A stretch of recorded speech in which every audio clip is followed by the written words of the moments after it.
depan, kamu selamat, kamu sudah membuat nama sekolah terkenal, dan kartun ya rata-rata kartun kritik lah gitu. Kalau lagi podcast begini nih, apa yang tergambar sama Bang nih Bang? Itu kan nanti kita enjoy aja buatnya.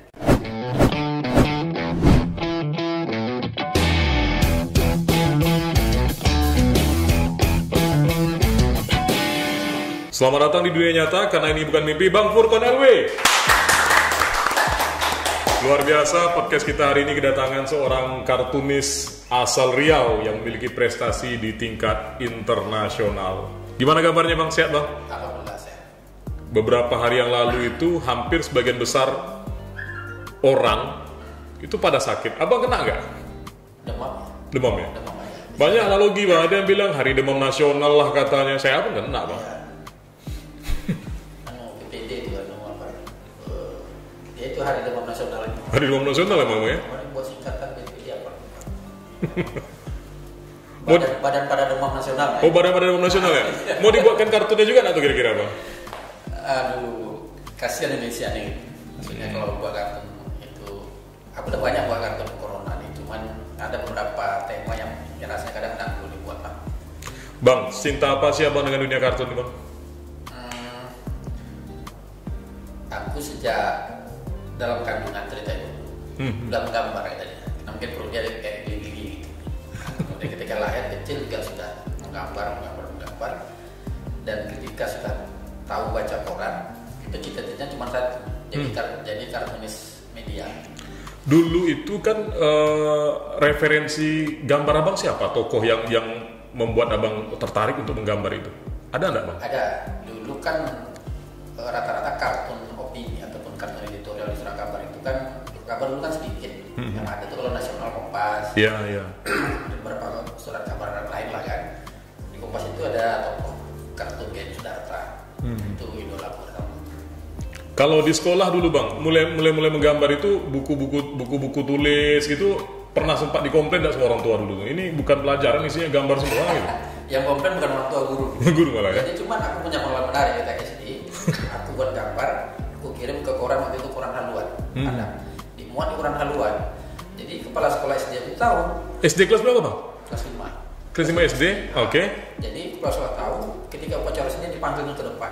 Upacara seni nih, Furqan, kamu maju ke depan, kamu selamat, kamu sudah membuat nama sekolah terkenal. Gendongnya aku dibacakan sebenarnya. Itu memang Abang sengaja untuk dikirimkan atau iseng-iseng awalnya itu? Sengaja kirim, karena kan dulu aku paling hobi baca koran, terutama yang ada gambar, ada komik. Nah, itu koran itu minjem tetangga pula. Nah, itu agak langganan koran. Selalu ke rumah tetangga tuh nengok situ komik-komik di haluan. Jadi selalu tertarik kalau ada Kompas, nengok karakter di Kompas.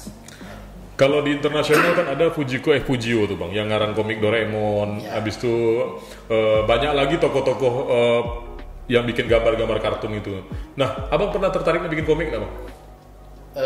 Kurang, maksudnya tuh aku dari dulu entah kenapa memang merasa kamar aku di dunia seni rupa itu ya di kartun, terutama kartun opini atau kartun editorial. Buat beberapa komik ada, tapi itu by order aja. Misalnya ada orang buatkan komik tema ini, aku buatkan. Oh, tapi yang memang fokus di situ. Iya, hidup apa? Aku pokoknya kartun aku dia kartun opini. Bang, kita minum dulu Bang. Ada kopi.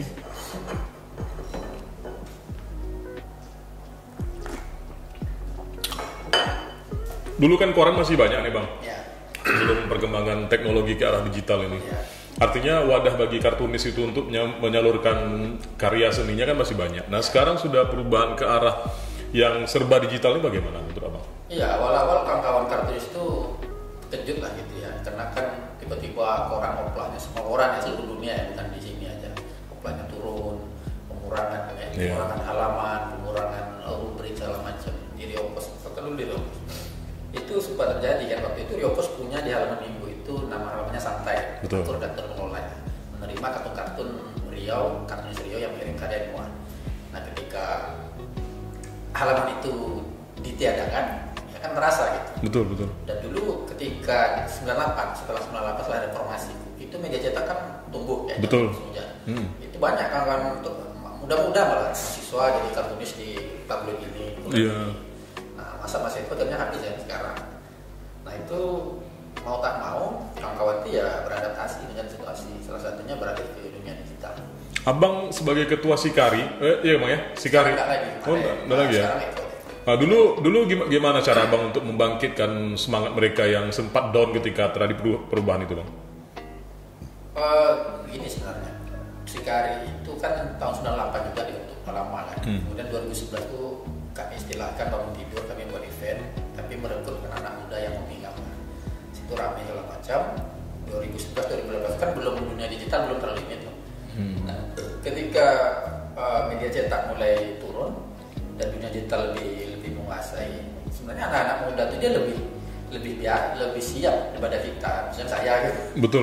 Saya mereka lebih familiar dengan dunia digital. Jadi kan kalau sekarang banyak yang berkarya di dunia digital. Nah, bahkan sudah ada di endorse jadi merek alat gambar tertentu, mengisi komik, situs apa gitu. Mereka dibayar. Mereka lebih siap dibanding yang generasi saya. Kalau Bang Furkon kan masih manual nih, menggambar langsung dengan tangan dan alat gambar gitu. Ya. Kalau sekarang itu kan sistem sudah banyak yang sistem komputerisasi Bang. Ya. Nah itu gimana cara kita menyesuaikannya Bang? Ini soal style, Okay. soal itu lebih pada person dan pribadi. Yeah. Kalau saya menggambar manual ini kayak saya kan menggambar pakai pena kayak ini. Okay. Itu sudah terlanjur jadi style saya gitu, hitam putih ya. Dan itu saya feel-nya dapat kalau begini. Saya bukan tidak menggambar pakai digital, ada juga di rumah. Cuma kadang-kadang untuk misalnya ada yang order dengan komik lah, saya bukan masih digital lebih gampang, lebih efisien.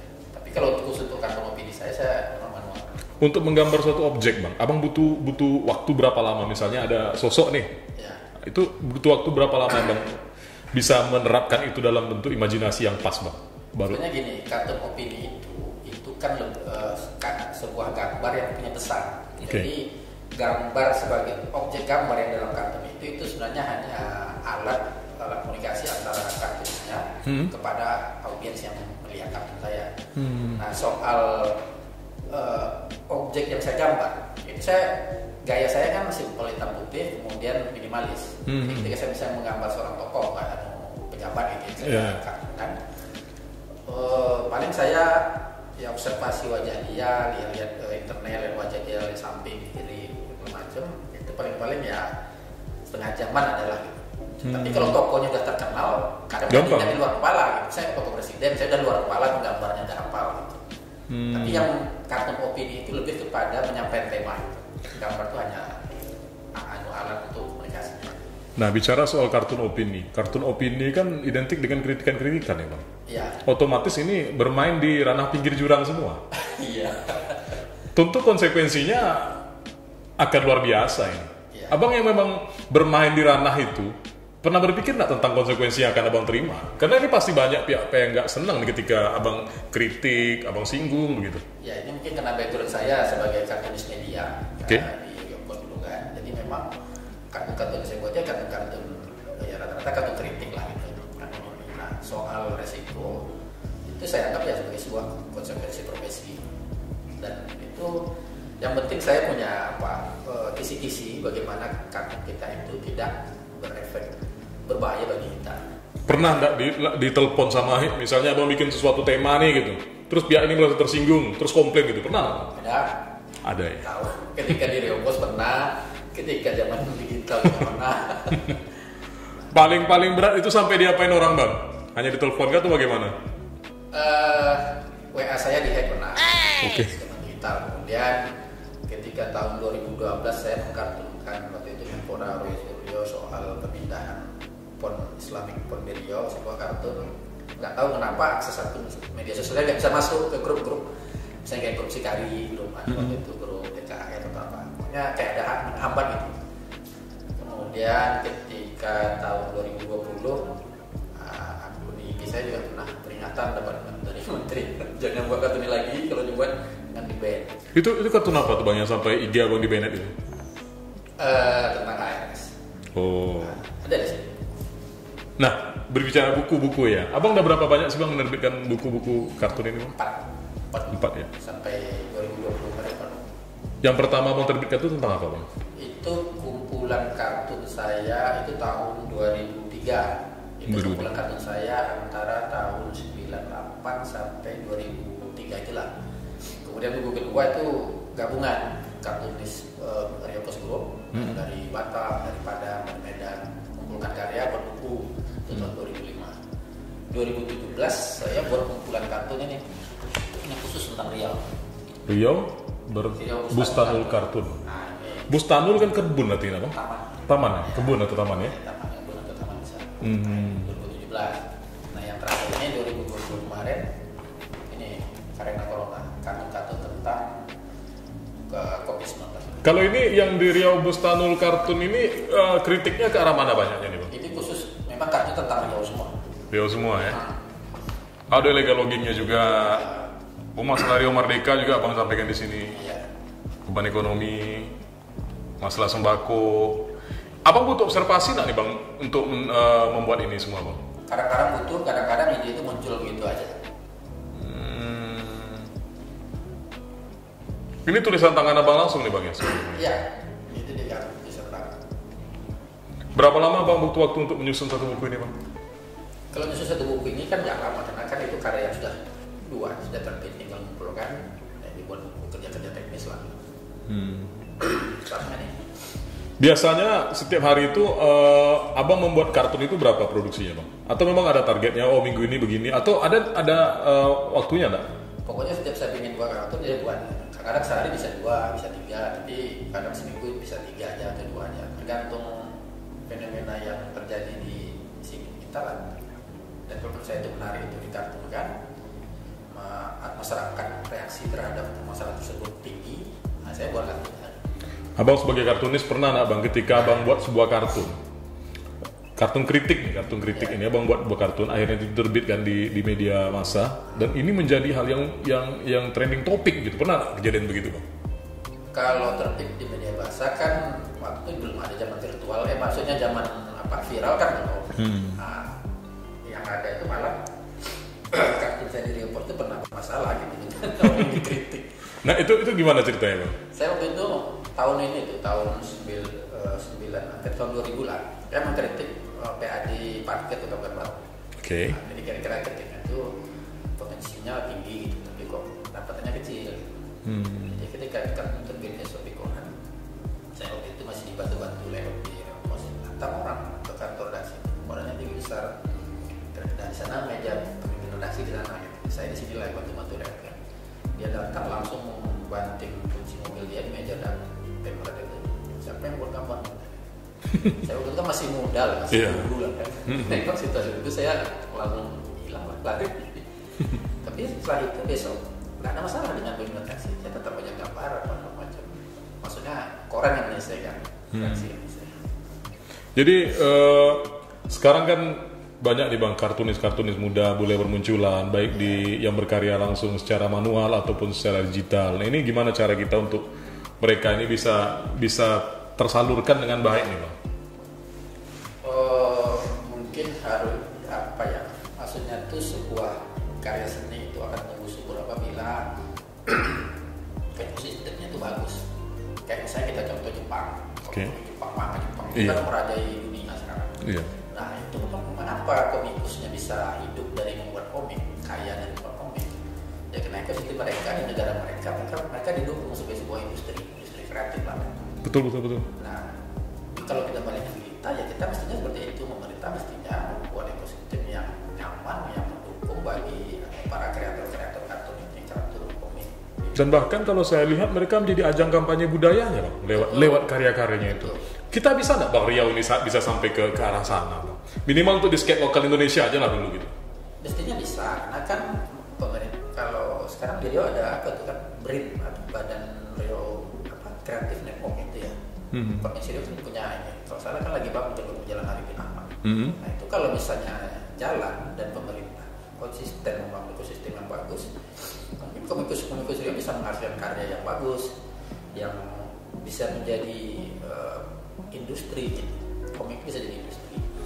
Komik bisa jadi industri. Itu nilai finansialnya di mana Bang? Ya dia kan buat komik jual. Kalau dulu jualnya dalam bentuk buku cetak. Sekarang malah website komik yang online itu banyak.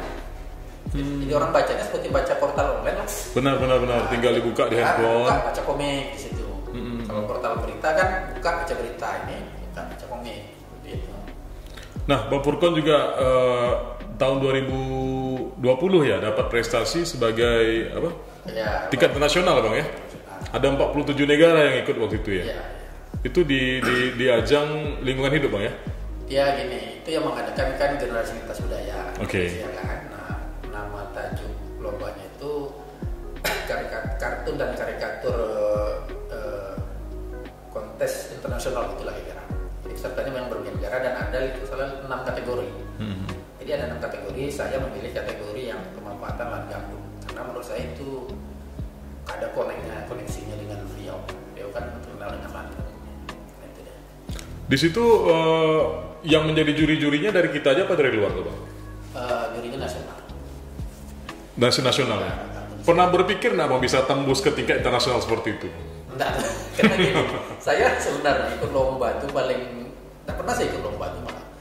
Dulu pernah ikut sekali aja tingkat nasional, waktu itu Trans TV ngadakan lomba kartun ikut, dapat juara harapan 3. Tapi tidak pernah. Kemudian ada lomba kartun nasional ini kebetulan jumpa kawan yang kartunis nasional itu di Jakarta, dia ke Riau jumpa. Ini kami dia dari tim generasi lintas budaya. Kami buat lomba kartun ikut lah Mas. Oh ya ikut. Pagi-pagi lah kami menggambar. Pagi-pagi tuh menggambar sama satu orang kawan di Bandar Serai di Kandungan Kampak. Pagi-pagi gambar. Ini kita ikut kan dia ikut. Jadi kami berdua waktu itu ikut. Tapi kawan tuh nggak jadi kayaknya. Nah, kirim. Nah, saya maksudnya ikut itu maksudnya enggak apa ya. Ya dalam pokoknya ikut aja gitu. Tiba-tiba menang ya begitu lah. Abang kalau menggambar itu butuh tempat khusus atau bisa di mana saja? Bisa di mana aja. Oh, enggak harus misalnya, space-nya harus begini, tempatnya harus begini. Nah, bisa di mana aja. Dan saya biasanya kadang kalau dapat ide itu buat sketsa dulu. Maksudnya lagi di jalan gitu kan dapat ide, kalau ada tempat berhenti sebentar sketsa aja pakai pensil, di rumah di finishing. Gitu. Kalau itu Bang, ada misalnya bawa kertas sama pena nih. Ya. Kalau lagi podcast begini nih, apa yang tergambar sama Bang nih Bang? Yang bisa Bang hasilkan karya nih kalau dalam begini nih. Dari podcast kan? Iya, ini kan lagi podcast kita nih ceritanya nih, bahas soal kartun gitu. Ya. Apa yang terpikir sama Abang nih? Yang bisa kita wujudkan dalam bentuk karya nih? Ini kan podcast ini sebuah bentuk karya jurnalistik baru. Iya benar. Kalau dulu istilah seperti personal jurnalistik apa? Ini kan sejak zaman digital ini kan produk jurnalistik itu macam-macam. Salah satunya podcast. Nah kalau itu saya kartunkan kayaknya menarik. Nah, coba Bang, kita diambil gambarnya, Bang, kita biar bisa kita lihat Bang Furkon. Belum matang idenya. Cuman apa ya? Kira-kira Goresan-goresan sedikit saja, Bang. Kalau itu saya gambar anunya. Boleh. Gitu. Gambar dulu aja nggak apa-apa. Kapan lagi digambar Bang Furkon kan? Ya.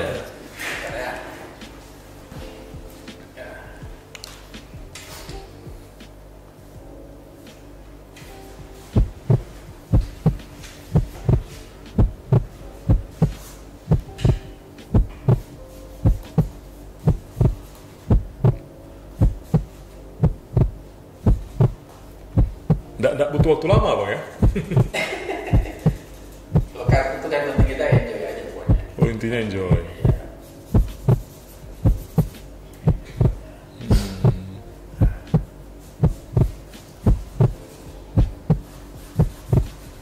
Ini nggak ada pesannya sih, ini cuma gambar. Iya gambar aja. Posnya aja.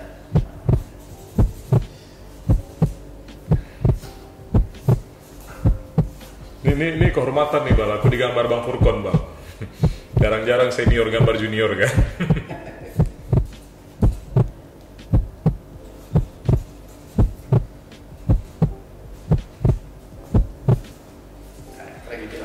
Wus, luar biasa. Bisa kalau gambar toko juga gitu. Cuman kan ini kan gambarnya spontan. Ini boleh Bang tanda tangan ini Bang. Ini mau saya minta nih Bang. Wah, ini kehormatan ini. Untuk Heru ya. Iya, untuk Heru.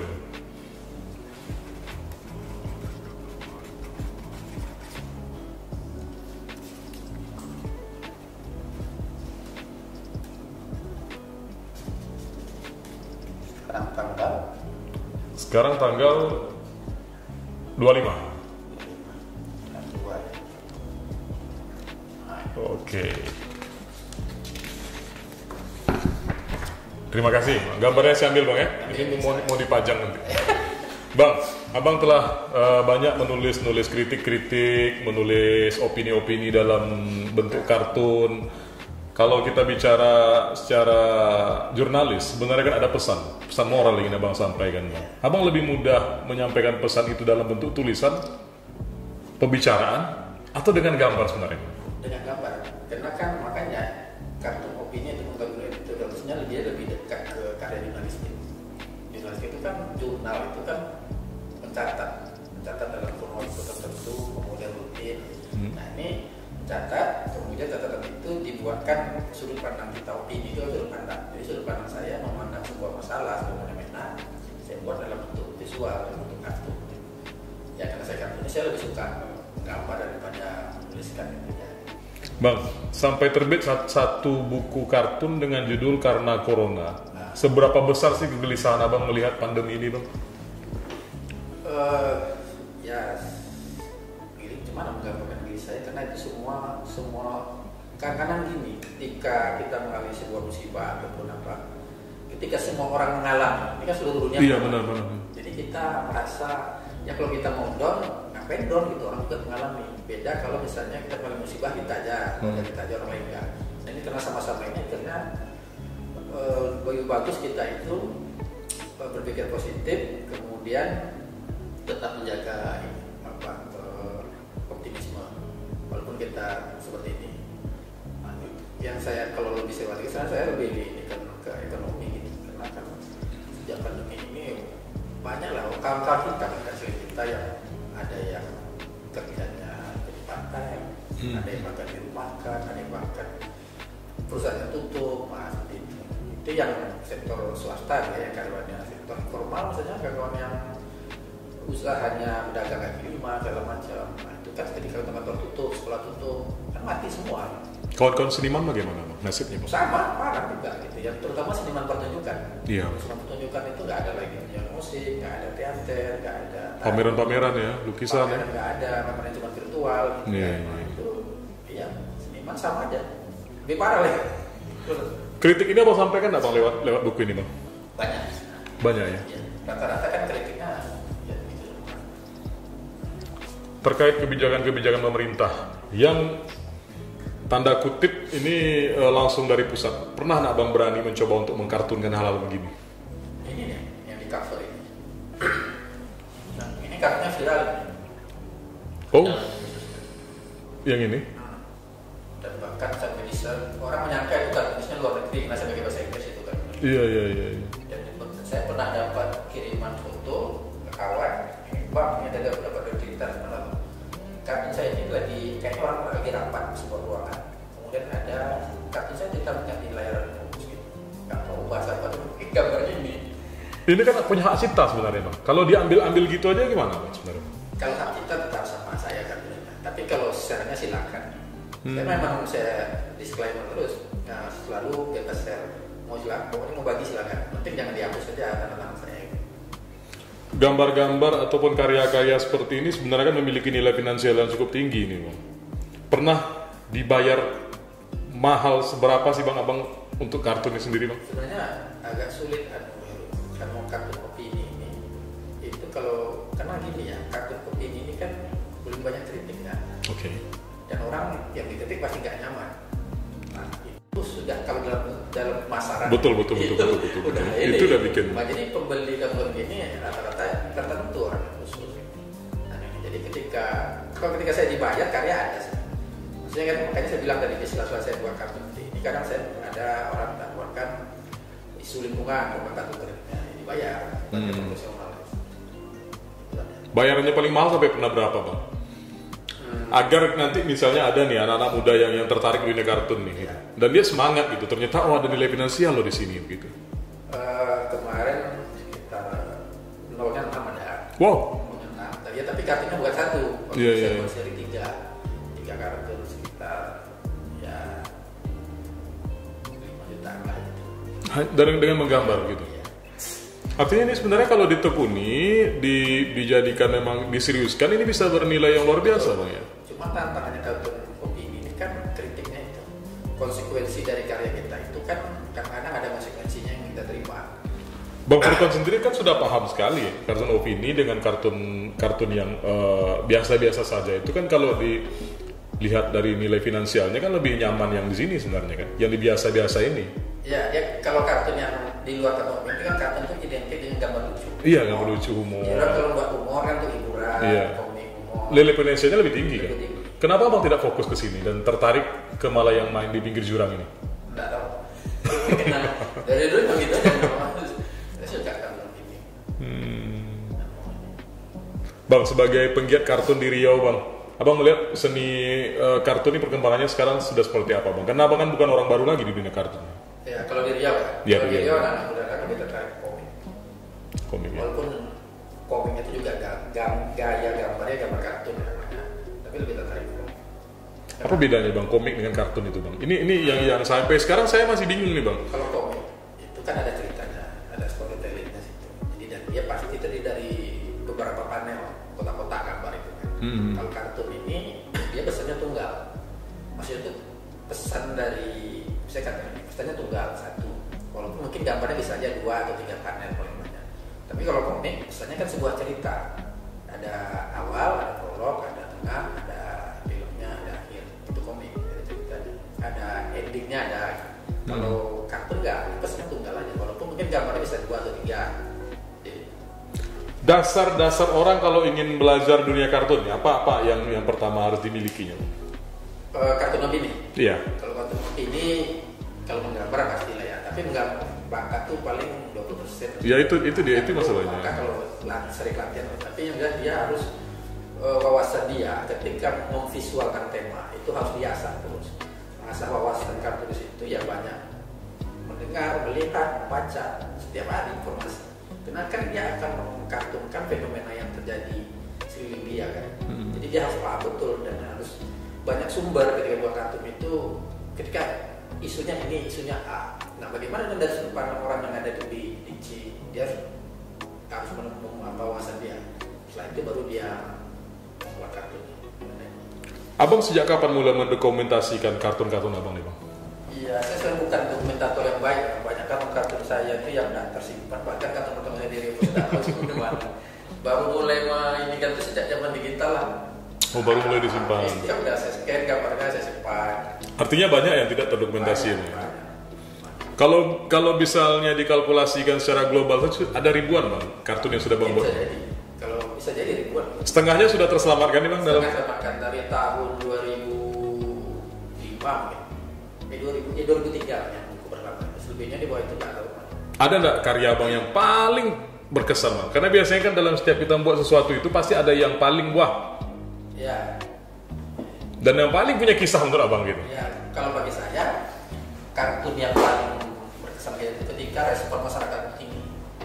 Jadi bagi seorang kartunis opini, kesuksesan dia membuat sebuah kartun itu ada kriteria. Yang pertama itu ketika dia mengekspresikan ketika dia bisa memvisualkan aspirasi masyarakat.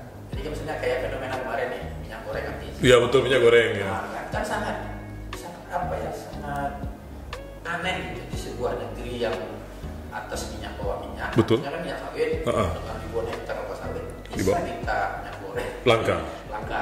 Nah, saya buat waktu itu kartunya gambar orang kebanyakan lah terbaring di atas pokok sawit. Nah, judulnya itu mati di lumbung sawit. Betul. Itu banyak respon bakal ini kan. Saya ketika kartus itu banyak direspon masyarakat, bagi saya itu sebuah penghargaan tertinggi bagi seorang kartus itu. Dibayar mahal atau respon yang bagus? Pilihan mana? Harus milih. Harus milih. Dibayar mahal. Dibayar mahal dulu. Dan kita memang logisnya begitu Bang. Logisnya begitu. Karena apa? Karena gini ya, kita kan saya bilang menjadi kartun manusia itu nilai ekonomisnya tidak seperti kayak komik. Iya. Dan kita kan realistis juga, dan tapi kita perlu makan, perlu biaya, segala macam. Bayaran itu sebenarnya bentuk apresiasi tertinggi juga Bang. Iya. Jadi dari bayaran yang tinggi itu kita tahu bahwasanya ini punya nilai yang tinggi begitu. Dari situ sebenarnya. Iya. Bang, terima kasih telah berbagi-bagi soal dunia kartun di podcast Bukan Mimpi. Seperti biasanya di segmen terakhir ini kami akan menanyakan satu pertanyaan kepada narasumber bintang tamu kita. Judul podcast kita kan Bukan Mimpi nih Bang.